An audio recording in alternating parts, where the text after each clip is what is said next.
Good morning, this is Vicki. And this is Jo. And we're the two natural ladies. And we talk about the good news we all need and ways of getting the most out of life. We help people with practical, uplifting ways we can all make a difference. And we're striving for better, not perfect. And we love a good laugh. Please enjoy the show. And you're with the two natural ladies, and we have a wonderful guest, Wutti, here with us. Welcome, Good morning. Wutti. Good morning. And did you want to say something thank you, about Jo. Wutti? Yes. You're welcome, Vicki. Yes, I met Wutti, I think it was last year, wasn't it, Wutti? Yep. And he's the owner of Osteo Strong, and he helps the musculoskeletal system. But, you know, for those of us who really, want to know how that benefits us, he's an expert in bone health, plus something else he just told us about. Very exciting news. So, Wutti, why should we care about bone health? Okay, let me start with mentioning some statistics. There are about 5 million Australians who are living with osteoporosis or osteopenia. And osteopenia means it's pre-osteoporotic. And that's 66% of anyone age 50 or older. And as you can see, that's quite a large population living with that. The government is spending about $3 billion a year in health-related costs in terms of treatment of osteoporosis or hospitalization costs. So that's a big issue in our society. Now, obviously, weak bone means you're more susceptible to having a fracture. And the worst kind of fracture that you could have is hip fracture. In Australia, there are about 20,000 hip fractures a year. And that's about 3 fractures every waking hour. My gosh. Yeah, and that's a lot. And the scariest thing about hip fracture is that 30% would die within 12 months. Oh my gosh, why? The mortality rate for hip fracture is quite high from complication. If you think about your legs and all of a sudden you can't move one, so you become bedridden for a long period of time during the recovery. And during that process, complication can develop. And it's definitely common. Like, I know people who've had hip replacements and all that sort of thing. So, yeah. Yeah, hip replacement is different. It's different because it's planned. Preventative. Is that preventative? Yeah. Yes. Well, there you go. But we don't need that if we've taken care of our bones. Correct. Yeah. And let me finish off the statistics on the hip fracture. Okay, I did mention that 30% would typically die within 12 months, but 50% of those who survive end up in aged care, meaning that they lost their independence. Yes. And that's a sad part of all this hip fracture episode. Yeah. Another thing why people want to care about bone health is it has a significant impact to how you age. What we don't know is, or most people don't know is, we develop peak bone mass at the age of 30. After that, we started to lose our bone density 1 to 2% per year. Women during the menopause, you can lose up to 5 or 6% per year. And that's why women are more prone to osteoporosis. Now, our body has this self-protecting mechanism called neuroinhibition, meaning your body will not allow you to have more muscle or more powerful muscle than what your bone can handle. And that's why athletes tend to peak at about the age of 30, because no matter what they do, they can't get to the next level. Now, but if you apply that same concept to aging, as our bone density started to drop, your body will say, all right, guys, you need to lose this strength because your muscles started to become more powerful than your bone. And so when you hit 50, 60, 70, we started to lose our strength. Things like opening a jar started to become an issue. And if you think about your joints are supported by muscle, tendon, and ligaments. When your muscles started to grow, you started to overload your joint, and people starting having joint pain and back pain. And as you can see, all of that started within your bone. Also, particularly in the last 12 months, we talked about our immune system. And your bone is actually essential in terms of maintaining your immune system. Because if you think about your white blood cells, which is your defense mechanism, they are produced within your bone. And research shows that there's a correlation between bone density and white blood cell counts. So think of your bone as a factory. When your factory is shrinking, you produce less of this defense mechanism. And if you want to keep our body strong, making sure that we don't have the joint pain and back pain, making sure our immune system is strong. Yeah, it's the secret is to keep your bones strong. Wow. So how do we do that? Yeah, so to keep your bones strong or healthy, it's actually simple but not easy. And there are three things that people need to do. One, for example, if you have osteoporosis or osteopenia, you need to work with your medical team to try to uncover whether there's any underlying issue. Could be your thyroid, or maybe your celiac, or whether you're on any prolonged medication that could disrupt this bone quality. So that's number one. Number two is about nutrition and supplementation. Most people just assume that I'm taking calcium and vitamin D3 and that should be enough. Our body needs 26 vitamins and minerals to build strong bone.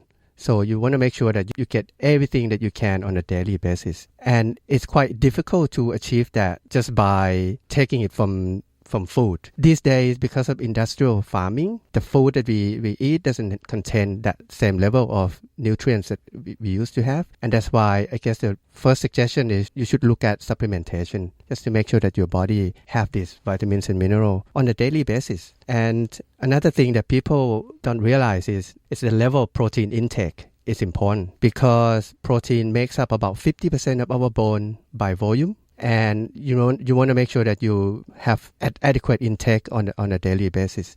And how much do you need? Our body needs as a minimum 1.2 grams per kilogram of body weight. So if you were to weigh 60 kilograms, you would need 72 grams of protein daily. And if you think about it, it's really not easy to do that just from food. If you eat 100 grams of piece of meat, it has about 20-25 grams of protein. So you have to eat a lot of meat on a daily basis. And that's why supplementation is important. Another thing is certain types of diets are more prone to giving you osteoporosis. And let me mention a few. One is vegan. Another one is vegetarian. The reason is because these types of diets, they typically don't contain enough protein in them. Another reason, which is we discussed on your show, we discussed this a few weeks ago, things like spinach. They contain oxalate, and this oxalate bind with calcium, minerals like calcium, and they rob your body of getting it. So I think that was figs as well, wasn't it? Figs. There are quite a few vegetables that fall into that category. So I'm not saying that if you want to be on vegan or vegetarian diet, you can't do that. You can, but you have to be careful. So when you're talking about supplementation, how do we know what it is that we need? Because what Vicki might need will be different to what I need, will be different to what you need. So how do we work that out? By blood tests? Or? Yeah, you can do a blood test. Yeah. So and then the blood test will say you're low in vitamin D or whatever, and then you supplement those. Okay. Correct. And that would also show if you're low in calcium, and so everything. They're able to check everything. Correct. Okay. And so I mentioned number one, work with your medical team for underlying issue. Number two is nutrition and supplementation. And number three is weight-bearing exercises. The issue with weight-bearing exercise or typical weight-bearing exercises, though, is 99% of them will not help you improve bone density. At best, it will help you slow down the loss of your bone. The reason is that just like medication, the level of weight or force that you apply into your body needs to be above certain dosage. And until recently, no one knows how much. But you would appreciate it. You can't hold on to a 1 kilogram dumbbell jumping up and down and say, I've done weight-bearing exercise. It's because that's too low. So in 2012, there was a study done in UK that looked at 724 participants, and they found that unless someone hit 4.2 times their body weight, that would not trigger bone growth in the hip. Oh, wow. And you think about 4.2 times, it's not easy. Again, using someone as a weight of 60 kilograms, you need to be pushing with your legs 250 kilograms. Wow. As a minimum. And it's immediately clear that it's not safe to do that by yourself in a gym. And that's why I said it's easy. It's simple, but it's not easy. And this is where new technologies like Osteo Strong comes in to help. because we have this latest robotic technology that help people achieve those triggers without injuring themselves. Yes, because of course you're dealing with people, as you said, whose bone density, if you're looking at the older people, their bone density is less. So they'd be even less likely to be able to push 240 kilograms or whatever. So, yes, they need some special help. That's correct. But in our center, we have many ladies who push more than 1 ton. Wow. So, these machines are quite unique. And you work your way up to it. Correct. Yeah? And I would imagine you're talking preventative.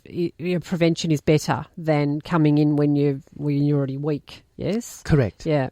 I wouldn't say issue, but just like we do blood tests regularly, but we don't know the health of our bone until either something breaks or you get to 70, Medicare will pay for you to get a bone scan. I guess from a preventative point of view, I want to know when I'm at 50, not 70, because by that time, it's not too late, but it's becoming more challenge in terms of trying to reverse the trend. So really, if we think about it logically, it may be that the government should be looking at lowering the age of when you can get a free bone scan, because this will actually cost less in the long run. Definitely. Because, you're spot on. Yeah. Yep, you're spot on. But even that, lobbying government to lower the age, well, I believe that it will happen, but it will take a while. The investment in doing this bone scan is about $120 to $140. Right. So it's not a huge amount. It's not a huge amount of investment to make sure, and as I said, avoiding hip fracture later on and improving the quality of life as we age. Is it quite invasive? No. Okay. The radiation exposure from doing this bone scan is quite low. Right. It's equivalent to flying to Sydney. Okay. Okay. Yeah. All right. That's okay then. Yeah. Well, forget about that. Yes, flying has its hazards. Yes. So what else would you like to tell us? Well, I guess if I can maybe mention something about this bone health. Yes. Because if you have osteoporosis or osteopenia, you talk to your doctor. Most doctors believe that this cannot be reversed. So at best, what your doctor is trying to do is try to slow down the rate of loss, or maybe introduce medication. But medication, that every medication has some sort of side effect. So you want to be sure that you talk through with your doctor to understand what are potential side effects and weigh up the risk versus reward. And do a lot of doctors know that your solution exists, Osteo Strong's? Not yet. No. Not yet. Yes. We're new in Australia. We've been around from the US for more than 10 years. But we just set up shop in Australia about 2 years ago. And there are 5 centers now in Australia. But we are growing. So how did you get into it? How did you find out about it? Well, I'm a fan of, I don't know whether you know Tony Robbins. Yes, we know Tony Robbins. Well, yes, of him. Yeah, and it's one of his article that talks about bone health or biohacking. How that now we can improve our bone density, because until this come into being, it's not feasible. No one believed that you can. And I looked at it, I read his article, and I felt, wow, this is life-changing. I want to be part of it. So a year later, after talking through and looking at my finance and everything else, I jumped on board and then opened my center in South Melbourne. So were you an osteo beforehand? No, I'm actually an engineer. Oh, wow. So did the logic of it, being an engineer, Exactly. did that? Yes, exactly. Yes. It's like a biomechanic. So you're applying this mechanical engineering knowledge to the human body. And that's wonderful. Yeah, and it makes sense. I'm just so excited about what you're doing, Wutti. It's fabulous. And thanks, Joe. And he's just told us something even more amazing. Yes, about pelvic floor health. Yes. So please let us know what's going on there. It's a bit strange coming from an engineer and from male. So we are looking to expand our service. We about to partner with this new modality or a new company called Floor and Core Lab, and they provide this really wonderful electromagnetic chair, which help with exercising your pelvic floor. And this is something that I didn't know previously, that incontinence is a lot of issue, particularly women, but men as well. And this new technology is quite wonderful. You sit on it for half an hour, 6 times over 3 weeks, and your continence is almost fixed. Wow. For how long? How long do you have to sit there? Half an 30 hour. minutes. Oh, sorry. Yes. Didn't get that bit. So you could read a book. Yeah. Yeah. You read a book. Yeah. How easy. Twice a week, Yes. basically. Yep, for 3 weeks. That's amazing. Yeah. Wow. That would, we've got to let the world know about this because there are so many. And yes, as you said, because after I know that when I was having my first child, that my doctor said, your pelvic floor is really important. Make sure you do your pelvic floor exercises, because before that, no one had ever mentioned that to me, so that became an important thing, and then having more children, because I had 4 children, as did Vicki, and they say the more children you have, so you've got to again be really careful with your pelvic floor. So I've been very aware of it, but unfortunately at this stage have no issues. But just to know that exists is amazing. Yeah. Well, once we have that chair ready and installed and fully set up, we'll invite you to come along. Please, and we'll get you back to talk more about it, because I think that's really important for people to know about it. Do you have an idea of when all of this will happen? Well, we'll be in the next few weeks. Oh, wow. Oh, that's very exciting. Great. Oh, I'm very excited. So, look, thank you so much for coming in. Was there anything else that you wanted to say? If you got, what would be your number one thing or couple of tips that you would like to give people? Well, what I would say is sort of a segue from what I mentioned earlier. If you achieve what you believe, and if you believe that reversing osteoporosis is possible, you will find a way. But if you become, you've tried different things and you said, nah, this is not going to work for me, and this is the fate I'm going to be signed up to, I'm going to go downhill from there, then it will be true. You stop looking. Yeah, you stop looking. And new technologies like Osteo Strong, you need to be open-minded about it as well, because the session only takes 10 minutes and people only need to come in once a week. They don't even sweat, which is totally different to the typical modality. Yes. You have to be in the gym 3 times a week, each time 45 minutes. And that's a lot of wear and tear to your body. Yeah. So if again, coming back to my point, if you believe it can be done, you will find a way. And now we have the technologies to help people with that. And do you want people to have had a bone scan before they come to you, or could somebody just come in and say, hey, I just want to strengthen my bones? Yeah. You don't need to have done a bone scan. But unfortunately, a lot of my, unfortunately, a lot of my clients are here or come to our center because they already know that they have had issues. Yes. It's only about, I would guess, 3% of people actually come here as a proactive means of making sure that their bone health is strong. I want that proportion to go up a lot higher. To increase, yes. I know it's probably have you looked at going to residential care places and telling them that you exist? Have you looked into that? Have you done that? Yeah, that's a good suggestion. We tried. There are 2 aged care that sort of sitting close to my where you are. Center in South Melbourne. The sad part is if your body become deconditioned below a certain point, you can't be on these machines. Right. Yeah. So. Right. But not everybody in those places are necessarily, like I'm just thinking of my girlfriend's dad. He's still relatively, Then he will be a good candidate. Okay.